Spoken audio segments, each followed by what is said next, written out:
Villorba presa di mira da bande di predoni che fanno razzia nelle abitazioni. Una mamma svegliata da alcuni rumori nel tardo pomeriggio si trova il malvivente in salotto. Le urla fanno scappare il bandito e i complici. Il suo racconto poteva entrare in camera. Nella notte un pino marittimo del cortile delle scuole elementari Mazzini crolla in strada. L'intervento del comune: non era malato e non c'era vento. Dobbiamo capire cos'è successo. Pedopornografia e violenza sessuale nei confronti di una 14enne trevigiana descata online. Un 28enne finito in carcere dovrà scontare una condanna a 3 anni.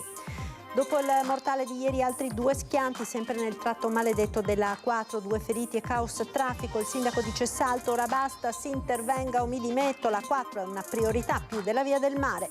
Aveva tentato di uccidere il cognato con un coltello, espulso dall'Italia un albanese 50enne, la lite sfociata nel sangue era scoppiata a Treviso. Scomparso tra martedì e ieri si cerca un 70enne di Crocetta del Montello che non ha più fatto ritorno a casa, ore di angoscia per la famiglia. Forza Italia, le grandi manovre anche sotto Natale, stasera boom per la cena degli azzurri trevigiani, sullo sfondo la polemica sul terzo mandato, lo stop di Fratelli d'Italia. Pastore tedesco scappato da casa, messo in salvo dai carabinieri a Riesi Prodecimo con un guinzaglio di fortuna, l'hanno condotto in sicurezza al parco Zanzotto per poi restituirlo alla proprietaria. Buonasera e ben ritrovati con l'edizione di Treviso dei nostri telegiornali. Ancora furti in abitazione nella Marca bersagliata dai ladri in queste settimane che precedono il Natale. Via del Dominicale, via Conte, ma anche Fontane, Villorba, presa di mira da bande di predoni che stanno facendo razzia nelle case. Erano già dentro. Se avessi ritardato di qualche secondo me li sarei trovati in camera. Quindi non è bello, ecco, sentirsi così violati in casa propria. Ancora furti in casa nella Marca, ormai bersagliata dai ladri in queste settimane che precedono il Natale. Siamo a Villorba, in via del Dominicale, tardo pomeriggio di martedì. Stavolta il colpo non è riuscito perché la proprietaria, uditi dei rumori mentre riposava, è corsa in salotto trovandosi faccia a faccia con i malviventi. E ho iniziato a chiamare aiuto dei vicini. Appena hanno sentito che ho iniziato a urlare sono scappati via. E non era da solo, perché appena ho iniziato a urlare ho sentito una macchina che fuggiva in velocità, per cui da solo non era, ma una persona dentro in salotto me lo sono ritrovato. Nell'ultimo mese questo quartiere è stato preso di mira. Non si contano le razzie nelle case, in via del Dominicale ma anche nella vicina via Conte. Stanno battendo tutta la zona quasi ogni giorno ormai, da quello che so, e non sappiamo più cosa fare, a parte avvertire le forze dell'ordine, cercare di stare attenti ognuno per conto suo. Una famiglia uscita per fare la spesa al rientro ha sorpreso i ladri che da dentro casa tenevano la porta per non farli entrare. Poi i malviventi sono scappati lasciandosi dietro la devastazione. Il sindaco di Villorba, Francesco Soligo, conferma le razzie che si sono verificate anche a Fontane. La raccomandazione, dice il primo cittadino, è quella di denunciare sempre i furti e avere cura di segnalare con tempestività alle forze dell'ordine i movimenti sospetti. I carabinieri di Castelfranco hanno arrestato un 20enne già noto per furto e spaccio che nelle ultime settimane era stato protagonista di una serie di intemperanze. Nella notte del 24 novembre il giovane si era fatto inseguire dai militari lungo i binari della stazione. Con sé aveva 15 grammi di hashish. Denunciato per spaccio, si è presentato poche ore dopo in caserma con un amico in stato di alterazione, insultando ed aggredendo i militari. Entrambi sono stati arrestati per resistenza, liberato e sottoposto all'obbligo di presentazione. In 2 occasioni il giovane si è presentato in ritardo assumendo un atteggiamento minaccioso, poi ha smesso di presentarsi. Da qui la decisione dell'autorità giudiziaria di farlo condurre in carcere a Santabona. A Conegliano ora paura questa notte, la scorsa notte in via Vecellio, dove un albero del cortile delle scuole elementari Mazzini è crollato in strada, sbarrando completamente il passaggio.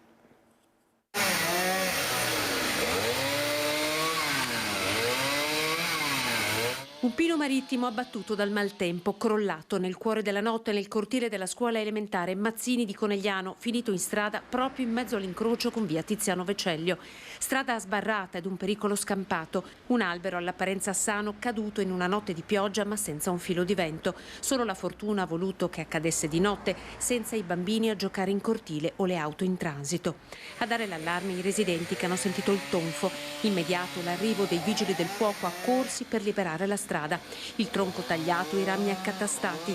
Al mattino, all'apertura della scuola, l'area era già stata transennata. Uno shock per genitori ed insegnanti. L'albero, cadendo al suolo, ha divelto la recinzione della scuola e travolto un cartello stradale. Oggi le lezioni si sono svolte normalmente.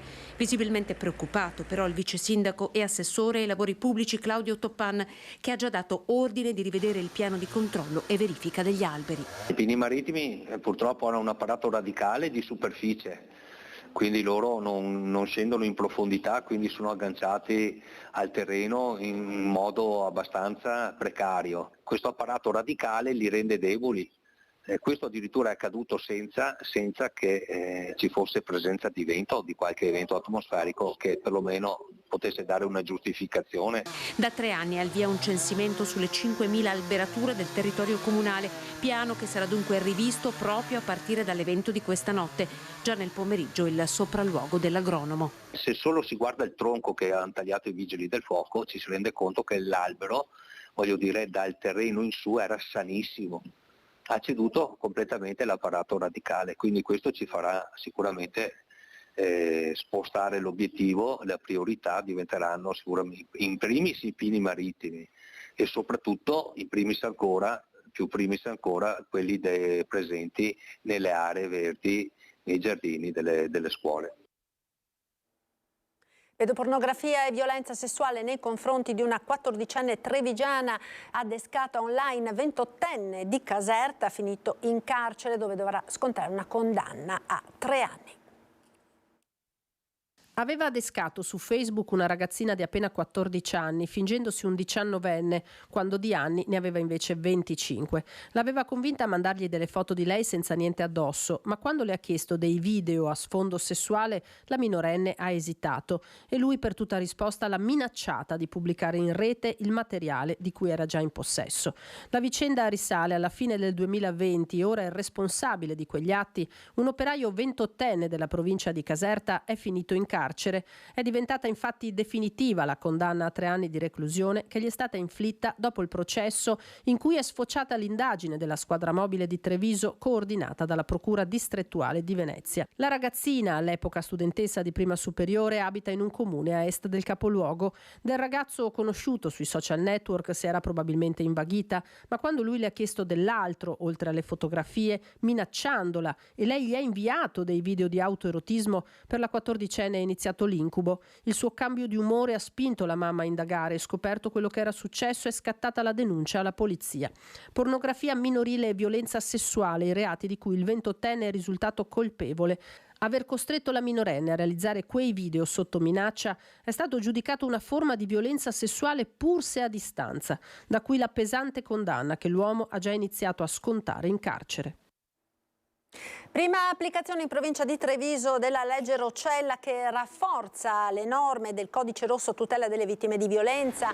Il questore Manuela De Bernardin ha emesso un provvedimento di ammonimento nei confronti di una 30enne del Montebellunese che ha minacciato con una pistola giocattolo priva di tappo rosso la moglie sua coetanea. L'episodio a inizio novembre è segnalato dalla donna ai carabinieri che a loro volta hanno chiesto l'intervento del questore. La legge Roccella ha ampliato le fattispecie di reato che consentono l'emissione dell'ammonimento da parte del questore. Ora è ricompresa anche la minaccia aggravata come nel caso appunto della coppia montebellunese. Ed ora andiamo a Conegliano dove è stata inaugurata oggi la stanza degli abbracci perché proprio una delle prime sentinelle della violenza in famiglia è il pronto soccorso. Già 116 sono le donne accolte dall'inizio dell'anno al centro antiviolenza di Vittorio Veneto. Recentemente abbiamo appunto accolto una mamma con 2 bambini, è stata qui la notte e poi la mattina dopo è stata accolta in una casa di fuga. Una stanza per accogliere donne vittime di violenza e ove presenti anche i loro bambini. Ecco il progetto reso possibile grazie alla gara di solidarietà di associazioni, centro antiviolenza, azienda sanitaria comune e provincia e alla sensibilità di medici e infermieri del pronto soccorso. Da loro è partita l'idea, troppe le donne arrivate al nosocomio per curare ferite con evidenti segni di maltrattamenti. Ultimamente tante, che però poi continuano il percorso, sono molto poche. Tante vengono, chiedono aiuto, vogliono il referto per andare dai carabinieri, però è un percorso lungo quello della donna, di accettare che quella situazione non è quella giusta e prendere il coraggio di andarsene. Un letto matrimoniale, biancheria intima, una tuta, lenzuola e coperte. Ogni suppellettile acquistato grazie ad una raccolta fondi attivata sul territorio. Anche se serve solo per una donna all'anno, va bene, abbiamo fatto qualcosa, insomma. Sono vittime di violenza da parte dell'uomo, del partner o del compagno, quindi è importante questo perché riusciamo a isolare e dare la possibilità alla persona di stare staccata dalla situazione di criticità e poi essere inviata al centro aiuto della famiglia, cioè il CAV, quindi è importante sì realizzare questa cosa. Centro antiviolenza di Vittorio Veneto che ha seguito lo scorso anno 120 donne, quest'anno le donne che hanno chiesto aiuto sono già 116. Arriviamo fino a farla uscire da questo tunnel, dando a lei la possibilità di ricollocarsi nella società. Ci sono quindi contributi pubblici sia per fare la patente, per trovarsi una casa, le aiutiamo ad inserirsi nel mondo del lavoro. Quindi c'è la possibilità davvero di uscire da queste brutte storie. Ricerche in corso da parte dei carabinieri per la scomparsa del 70enne Claudio Chiumento che tra il pomeriggio di martedì e la mattinata di ieri si è allontanato dalla sua abitazione di Crocetta del Montello senza fare più ritorno. Sono ore quindi di apprensione. L'uomo è alto circa 1,60 m, di corporatura magra, ha i capelli brizzolati, lo vedete nella foto. Al momento dell'allontanamento indossava pantaloni in velluto grigio chiaro e giubbotto beige. Chiunque ha visto l'uomo oppure possa fornire informazioni utili ai fini delle ricerche in corso è pregato di contattare il 112. Un'altra giornata nera in A4 e sulla viabilità ordinaria del Veneto orientale, amareggiato il sindaco di Cessalto. Ora basta, si pensa alla via del mare, ma servono risorse qui e subito. Se continua così, dice Emanuele Crosato, sono pronto a rassegnare le dimissioni. I rallentamenti, la coda improvvisa, l'auto che si schianta contro un camion e poi ancora un tamponamento tra 3 tir nel tratto maledetto. Non c'è pace per la 4. Anche oggi altri 2 incidenti gravi in direzione Trieste. Una Porsche è finita contro un tir, ferito il conducente 55enne di Biella, trasportato con l'elicottero all'Angelo di Mestre. Ferito anche uno degli autisti dei 3 mezzi pesanti che si sono tamponati. Inevitabili i disagi al traffico, con ripercussioni pesanti sulla viabilità ordinaria. Un altro giorno nero dopo quello di ieri con il tamponamento a Cessalto tra 5 camion, costato la vita ad un autotrasportatore croato di 23 anni, ma anche la viabilità ordinaria collegata alla A4 ha visto oggi un incidente che solo per un colpo di fortuna non ha avuto conseguenze per le persone. In via Calnova Bosco il conducente di un tir impegnato nei lavori di spostamento dei sottoservizi dell'autostrada per cause ancora in corso di accertamento ha perso il controllo del mezzo e non è più riuscito a tenerlo in carreggiata, finendo semicapovolto nel fossato. Esasperato il sindaco, il termine dei lavori per la terza corsia è ancora molto lontano, gli incidenti continuano e la viabilità è al collasso. Noi nel nostro territorio avremo 5 nuovi ponti sulla strada che verranno abbattuti e quindi nei prossimi 2 o 3 anni ci ritroveremo sempre questi camion che circolano normalmente sulle strade improprie in centro al paese, quindi servono assolutamente risorse, ma risorse anche per avere un vigile in più, perché attualmente ci troviamo che in organico dal prossimo anno avrò solo un vigile e grazie ai criteri praticamente di contenimento della spesa non posso assumere ulteriore personale. Da tempo lo chiedono le amministrazioni del Veneto orientale. Bisogna avere più risorse per mettere a posto le strade già che abbiamo, la viabilità ordinaria, magari pensare un po' meno a fare tipo la via del mare, ma pensare a mettere risorse qui dove servono. Ed il sindaco Crosato, amareggiato, pensa anche di gettare la spugna. Se non continua e continua questa impossibilità di dare risposte ai cittadini, io l'ho detto ieri, rassegno le mie dimissioni. È inutile che rimango qui a fare un commissario che prende solo atto delle cose e non ho risorse per fare le opere. Stava viaggiando da Cornuda verso Cairano quando ha improvvisamente perso il controllo della sua lanciamusa, finendo nel fossato e schiantandosi contro un ponticello di cemento. Tanta paura, ma conseguenze contenute per una giovane donna che poco prima delle 11:30 è stata protagonista di un incidente in via Padova a Cornuda. Appunto, ancora da definire le cause della sbandata. Soccorsa dal personale di un negozio e da un altro automobilista, la giovane è stata affidata ai sanitari del 118. Aveva tentato di uccidere il cognato con un coltello, espulso dall'Italia un albanese 50enne. Espulso dall'Italia dopo una condanna per lesioni gravi e aggravate in ambito familiare. Il questore di Padova, Marco Dorisio, ha emesso un provvedimento di espulsione per un albanese di 50 anni irregolare sul territorio nazionale. L'uomo era arrivato in Italia nel 2002 ed aveva ottenuto un primo permesso di soggiorno, rinnovato però fino al 2013. Nell'ottobre di quell'anno, a seguito di un litigio avuto a casa a Treviso, l'uomo, probabilmente ubriaco, ha colpito il cognato al torace con un coltello che si è però spezzato. Il parente non è stato ucciso, ma è comunque rimasto gravemente ferito.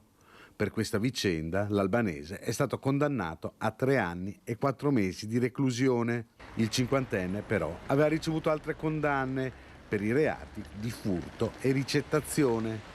Per lui è stata quindi disposta l'espulsione alternativa alla detenzione. Ieri è stato accompagnato a Verona ed è stato rimpatriato in Albania con il divieto di reingresso in Italia per 10 anni. Si è spenta a 82 anni Bianca Casagrande, per molti anni figura di riferimento per chi a tarda sera voleva mangiare un panino in città. Bianca era il volto dietro al banco del chiosco all'Estiore, dove distribuiva panini e kebab ai più nottamboli, un punto di riferimento in particolare nei mesi estivi per i tanti in transito nel frequentato incrocio alle porte della città. L'82enne si è spenta domenica, lascia i figli Alberto e Francesco, i nipoti e la sorella. I funerali domani mattina alle 10:30 nella chiesa di Frescada. Ci fermiamo ora per qualche istante, linea alla regia. A tra poco.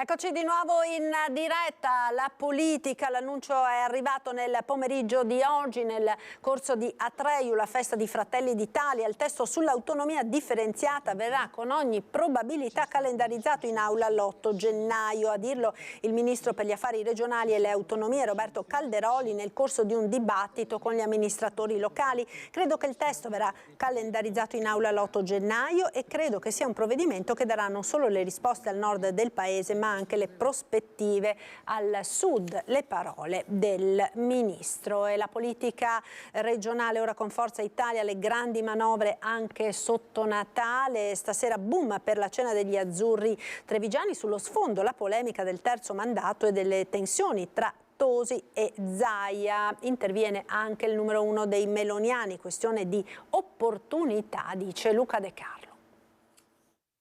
È una festa che noi siamo abituati a fare ogni anno, certo che quest'anno è esplosa in termini di numero di aderenti, siamo quasi 400 persone che fanno parte della società civile. È un Babbo Natale sempre più azzurro, quello che incanta la politica regionale, ma qui lo spirito delle feste c'entra poco. I numeri della tradizionale reunion natalizia organizzata a Ponte della Priula da Fabio Chiesa, coordinatore trevigiano di Forza Italia, lo dimostrano. Le praterie oggi stanno al centro. Lo spazio è enorme, è uno spazio al centro, uno spazio di credibilità e uno spazio in cui bisogna convincere la gente a tornare a votare. Chiesa non fa nomi, ma è chiaro che i disillusi della Lega siano i benvenuti. Peraltro nel giorno in cui Flavio Tosi replica con una carezza a una polemica sollevata dall'assessore regionale leghista Roberto Marcato, che segnalava ai parlamentari veneti il mancato finanziamento del credito d'imposta della ZLS del Porto di Venezia. Ci sto lavorando con Tajani, ha detto di fatto Tosi. Quella di Marcato è una motivata sollecitazione. Tosi che sul terzo mandato è ai ferri corti con Zaia, forse la settimana più tesa. Luca De Carlo, numero 1 dei meloniani, osserva, ma fino a un certo punto. Tra due litiganti spero sempre che goda il terzo. Altre sono le priorità del momento, dice De Carlo da Treiu: legge di bilancio, tutela del Made in Italy, rapporti con l'Europa. Sul terzo mandato occorre leggere fra le righe, ma neanche più di tanto.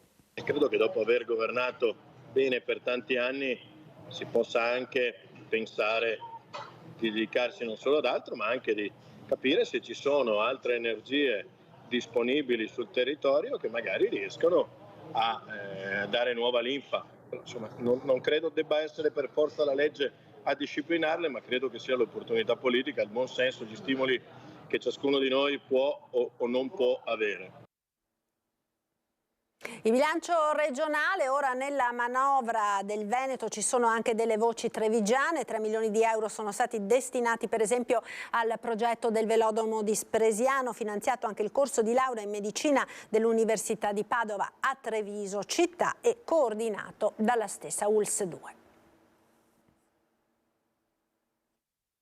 La Regione del Veneto approva il bilancio di previsione triennale prima in Italia. Rivendica il primato anche temporale l'assessore al bilancio Francesco Calzavara, che mette così il cappello politico e istituzionale sulla manovra triennale approvata sul fare della mezzanotte a Palazzo Ferrofini dopo una seduta a fiume. 18 miliardi e 400 milioni di impegno annuale, oltre la metà, 10, destinati alla sanità. Tra le voci 31 milioni di euro per le scuole paritarie e circa 17 per la messa in sicurezza idrogeologica del Veneto. Ancora una volta la Regione del Veneto, dopo 14 anni, non applica addizionale IRPEF, rinunciando a centinaia di milioni di euro che rimangono nelle tasche dei veneti. Di bilancio tax free parla in una nota lo stesso Luca Zaia. Il riferimento va alla quota di addizionale IRPEF regionale. Solito copione, non ci caschiamo, dice il numero 1 del PD Veneto, Andrea Martella. Quindi non si aumentino le tasse, ma se mentre non si aumentano le tasse aumenta la spesa dei cittadini per la sanità, è una specie di gioco delle tre carte. Però siccome non voglio stare in questo gioco delle tre carte, dico benissimo, non si aumentino le tasse, però la manovra che ne è emersa è una manovra abbastanza modesta. Passa il bilancio, ma resta quindi la distanza tra opposizione e maggioranza, soprattutto sul tema dei temi, quello sanitario. Uno scivolamento sempre più evidente verso il privato, una spesa per i cittadini che aumenta e una spesa per gli stanziamenti per la sanità privata in aumento, mentre il livello essenziale dell'assistenza del Veneto scivola di qualche posto. Pastore Tedesco scappato ai padroni, messo in salvo dai carabinieri a Riese. Pio X, carabinieri che con un guinzaglio di fortuna l'hanno condotto in sicurezza. Pastore Tedesco scappato da casa annotato dai carabinieri mentre vagava lungo la strada provinciale. È accaduto in mattinata a Riese Pio X. Che Athos, questo è il nome dell'animale, fosse disorientato e impaurito è stato subito evidente a una pattuglia dell'Arma che transitava di lì in quel momento. I due giovani militari si sono subito fermati capendo che il cane era fuori dal suo ambiente e in effetti il pastore Tedesco si era allontanato poco prima da un'abitazione privata dove sono in corso dei lavori. L'animale, approfittando del viavai dal cancello di alcuni operai, è sgattaiolato fuori portandosi nella zona, non certo priva di pericoli, della provinciale. I due carabinieri sono riusciti ad avvicinare il cane e con un guinzaglio di fortuna l'hanno condotto in sicurezza nel vicino Parco della Poesia dedicato ad Andrea Zanzotto. Rintracciata, la giovane proprietaria, che stava già disperatamente cercando il suo amico a quattro zampe, ha potuto così recuperare e riabbracciare Athos. Lo sport, rugby, sabato pomeriggio i Leoni del Benetton tornano a Monigo per il secondo turno della Pool 2 di Challenger Cup contro i francesi del Perpignan. I biancoverdi arrivano dalla sconfitta esterna nella prima giornata contro gli Ospreys. Il flanker Sebastian Negri, tornato sabato scorso dopo 2 settimane di stop per infortunio, analizza la situazione a partire dalla sua condizione fisica. Sentiamo. È stato bello tornare e giocare ancora. Sì, io prendo un piccolo botto contro Glasgow su mia testa, ma adesso sto bene e non vedo l'ora di giocare in Monigo questo weekend. Abbiamo lavorato duro con il nostro attacco e sì, segnare 4 metri contro un grande squadra. Sì, siamo molto felici. Secondo me è un grande passo in avanti. La Challenge Cup è un torneo molto difficile, anche un passo avanti secondo me. Sì, ma sì, questo weekend è difficile contro un grande squadra Perpignan. Sì, molto fisica e grandi e grossi. Sì, ma questa settimana lavorare duro e migliorare in nostra difesa del touche. Dobbiamo lavorare duro perché sì, questa squadra vogliamo creare qualcosa di speciale quest'anno. Boscaiolo travolto da una pianta in località Velezza, in comune di Lozzo di Cadore. A soccorrerlo il soccorso alpino del centro Cadore attivato dalla centrale del 118. Siamo alle notizie dalla provincia di Belluno. A causa della nebbia l'elicottero del Suon di Pieve di Cadore ha avuto difficoltà nell'individuare il luogo dell'incidente. L'eliambulanza è poi riuscita a calare con il vericello l'equipe che ha raggiunto a piedi un 55enne di San Pietro di Cadore. L'uomo era stato colpito sulla schiena da un tronco medicato ed imbarellato. L'infortunato è stato recuperato con un vericello di 50 metri e trasportato all'ospedale di Belluno, dove è ricoverato per politrauma. 105 lavoratori di ACC stanno ricevendo in questi giorni la lettera di licenziamento frutto dell'accordo sottoscritto il 30 novembre scorso per la riduzione di personale. Nessuna sorpresa quindi, ma tanta amarezza per l'esito di una vicenda che FIOM e UIL chiariranno domani in una conferenza stampa. Uno dei 105 lavoratori licenziati ha accettato di parlare con noi. Sentiamo. Sapevamo che stava per arrivare e io e altri 104 miei colleghi, ex colleghe, l'abbiamo ricevuto, la stiamo ricevendo in questi giorni, dove ci comunicano appunto che al 31/12/2023 finisce il nostro rapporto di lavoro e per quasi tutti noi si parla di oltre 30 anni, insomma. Il regalo di Natale, una raccomandata con la lettera di licenziamento che in questi giorni viene recapitata a 105 lavoratori ACC dopo l'accordo sindacale sottoscritto il 30 novembre scorso che ha concluso l'iter di riduzione del personale. Abbiamo 2 anni di disoccupazione, magari le ultime assunte un po' meno, e dobbiamo seguire i corsi di formazione che sono un obbligo di legge rispetto alla nuova normativa sulla NASPI, in attesa di essere ricollocati per poter finire il nostro percorso lavorativo e poter andare in pensione. Ci dicono che c'è tanta fame di manodopera e ci rivediamo fra 6 mesi e le saprò dire quanti di noi hanno trovato lavoro. Perché ora per i 105 di Italia Guambao in amministrazione straordinaria inizia un iter di sicuro complicato per la ricollocazione.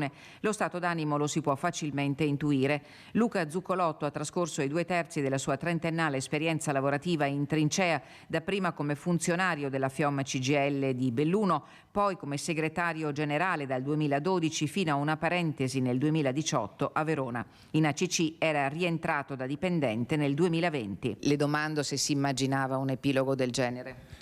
Allora no, perché la Zanussi nel cuore mio, ma nel cuore di tutti di quelli che ci hanno lavorato, era una fabbrica che non avrebbe mai avuto fine come le fabbriche storiche di questa provincia, anche perché c'era un sapere dietro che sinceramente non si pensava che fosse buttato via così. Eravamo convinti che si potesse fare un ottimo lavoro con il progetto dell'Italcomp con i nostri amici di Torino, perché è un Made in Italy vero e in realtà non c'è più niente. Alla delusione si somma la preoccupazione per le colleghe raggiunte dalla medesima interruzione del rapporto di lavoro, per le quali è difficile perfino ambire alla pensione anticipata. Questo è un problema enorme che i sindacati hanno già sollevato e hanno fatto bene, e cioè non essendo più un'azienda in crisi, le donne che oggi potrebbero maturare l'opzione donna e andare finalmente in pensione non ne hanno diritto, in quanto l'ACC oggi non risulta più un'azienda in crisi, ma è in monitoraggio, essendo che è stata acquisita comunque dalla SEST per lo Stato. È tutto a posto. Il problema è che ci sono 105 persone che perdono il posto di lavoro e tra queste 105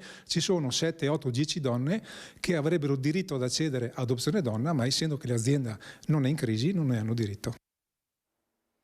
Dopo il servizio che vi abbiamo proposto martedì, in cui rilanciavamo l'appello del presidente di SEAS Ambulanze Comelico Cadore, la cui attività è a rischio perché priva di accreditamento regionale, qualcosa si è mosso. Ieri la SEAS, dopo un anno e mezzo di attesa, è stata finalmente convocata per un incontro che forse potrà essere foriero delle novità importanti auspicate dal presidente Sarenti. Senza l'accreditamento, ci aveva detto il nostro servizio volontario di ambulanze per il trasporto secondario e per il supporto alla centrale operativa del suo MDP di Cadore, rischia di fermarsi. La situazione oggi sembra essersi sbloccata, speriamo in modo positivo per tutto il territorio bellunese.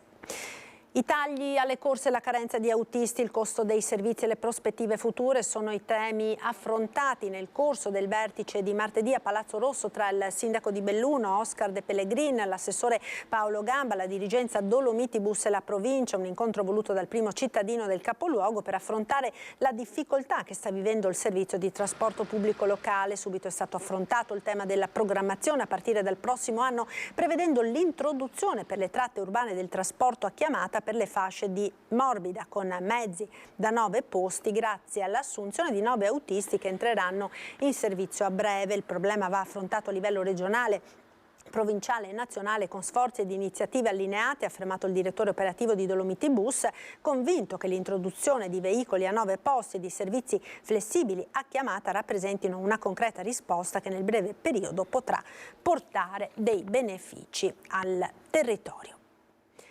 Lettori e pubblico sparpagliati in tanti luoghi dentro e fuori le mura, varato il programma Feltrino della Maratona della Lettura 2024. Dopo Roberto Vecchioni, Mario Tozzi. Si rinnovano i grandi ospiti della Maratona di Lettura che si terrà a Feltre nella primavera 2024 dal 29 aprile al 4 maggio. L'anno prossimo sarà infatti la volta del notissimo divulgatore scientifico che con la sua presenza darà lustro alla manifestazione programmata nella città murata. Quest'anno il protagonista è Mario Tozzi, l'uomo dei Sapiens, un personaggio conosciuto per le trasmissioni televisive, ha una audience che spazia dai bambini fino alle persone di età più matura. Ha scritto una miriade di libri e tutti i suoi libri divulgativi sono libri che sono improntati sulla conoscenza della nostra madre terra. Moltissimi appuntamenti in scaletta e diverse le tematiche che gli organizzatori hanno programmato di affrontare.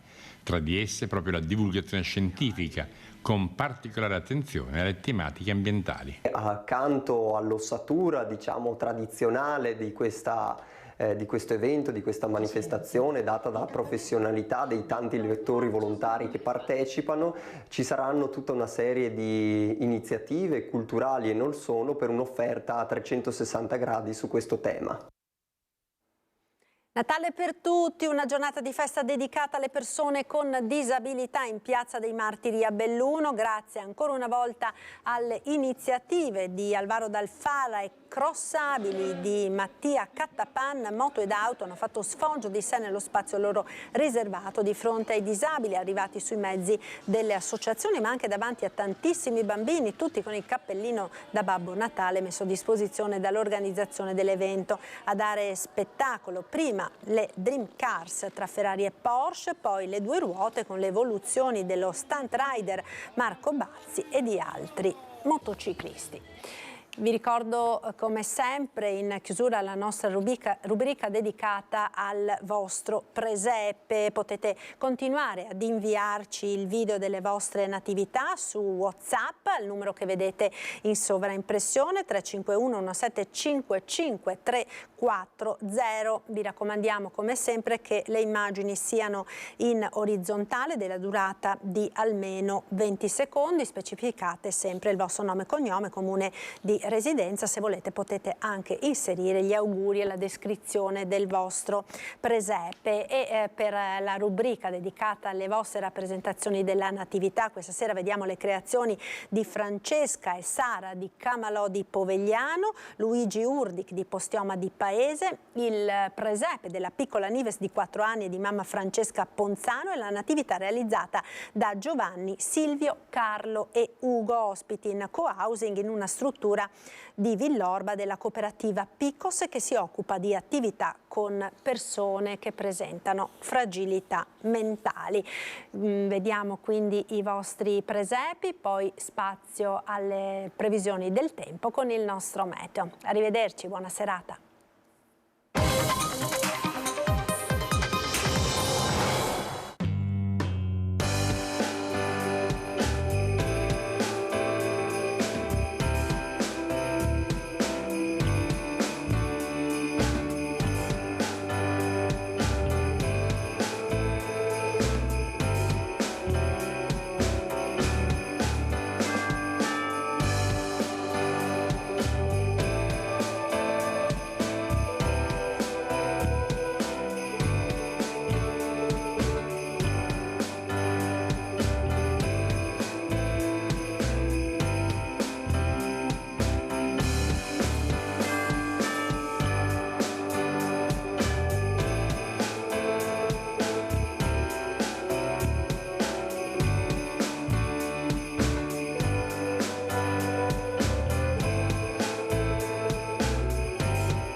Società Agricola Torresano. Dai nostri animali nati e allevati nel cuore del Montello, solo carne e salumi genuini. Benvenuti al meteo. Pressione atmosferica in aumento. Il tempo dunque sarà buono nella giornata di venerdì 15 dicembre. Vediamo il dettaglio.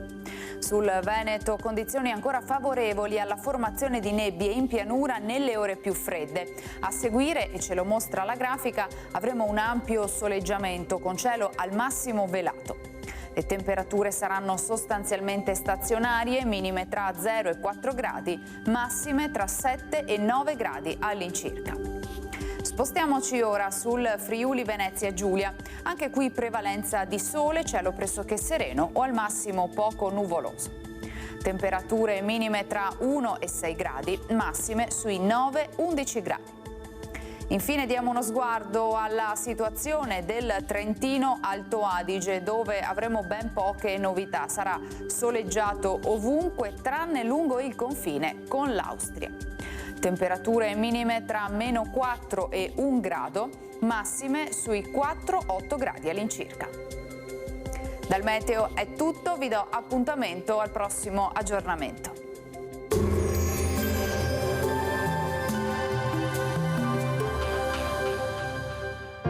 Società Agricola Torresano. Dai nostri animali nati e allevati nel cuore del Montello, solo carne e salumi genuini.